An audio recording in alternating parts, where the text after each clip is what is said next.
ఇద్దరు భారతీయ జర్నలిస్టులను అత్యంత ప్రతిష్టాత్మకమైన పులిట్జర్ అవార్డు వరించింది. డిజిటల్ నిఘా, సైబర్ మోసాలను వెలుగులోకి తీసుకొచ్చిన భారతీయ జర్నలిస్టులు ఆనంద్ ఆర్కే, సువర్ణ శర్మలను ఈ బహుమతికి ఎంపికయ్యారు. సుచిత్ర రిపోర్టింగ్ అండ్ వ్యాఖ్యానం విభాగంలో వారు గెలుచుకున్నట్లు పులిట్జర్ వెబ్సైట్ ప్రకటించింది. ఈ అవార్డును బ్లూంబెర్గ్కు చెందిన నటలీ ఒబికో పియర్స్తో పంచుకోనున్నారు. బ్లూంబెర్గ్లో ట్రాప్డ్ అనే శీర్షికతో ప్రచురితమైన పరిశోధనాత్మక రిపోర్ట్లో సాంకేతికను వినియోగించే మోసగాళ్లు సామాన్యులు ఎలా ట్రాప్ చేస్తున్నారో వివరించారు.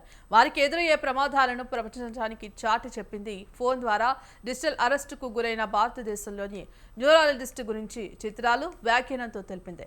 ప్రస్తుతం ప్రపంచవ్యాప్తంగా పెరుగుతున్న నిఘా, డిజిటల్ మోసాల సవాళ్లను కళ్లకు కట్టినట్లు ఈ పరిశోధనాత్మక రిపోర్టు వివరించినట్లు అవార్డు వెబ్సైట్ పేర్కొంది. కొలంబియా యూనివర్సిటీ పులిట్జర్ అవార్డును ప్రకటిస్తోంది. జర్నలిజం, సాహిత్యం, సంగీత స్వరకల్పనలో ఈ అవార్డును అత్యున్నత గౌరవంగా పరిగణిస్తారు.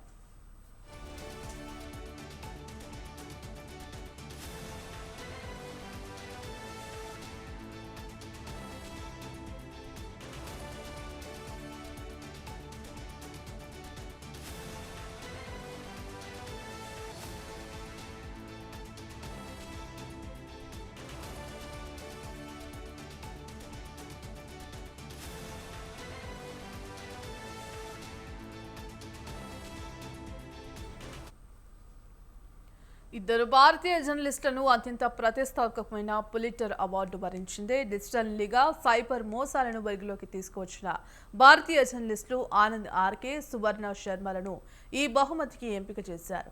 సుచిత్ర రిపోర్టింగ్ అండ్ వ్యాఖ్యానం విభాగంలో వారు గెలుచుకున్నట్లు పులిట్జర్ వెబ్సైట్ ప్రకటించింది.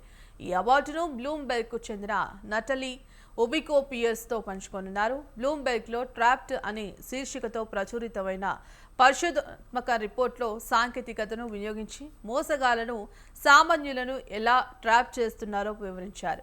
వారికి ఎదురయ్యే ప్రమాదాలను ప్రపంచానికి చాటి చెప్పింది.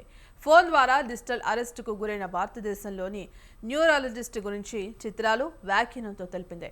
ప్రస్తుతం ప్రపంచవ్యాప్తంగా పెరుగుతున్న నిఘా, డిజిటల్ మోసాల సవాళ్లను కళ్లకు కట్టినట్లు ఈ పరిశోధనాత్మక రిపోర్టు వివరించినట్లు అవార్డు వెబ్సైట్ పేర్కొంది. కొలంబియా యూనివర్సిటీ పులిట్జర్ అవార్డును ప్రకటిస్తోంది. జర్నలిజం, సాహిత్యం, సంగీత స్వరకల్పనలో ఈ అవార్డును అత్యున్నత గౌరవంగా పరిగణిస్తారు.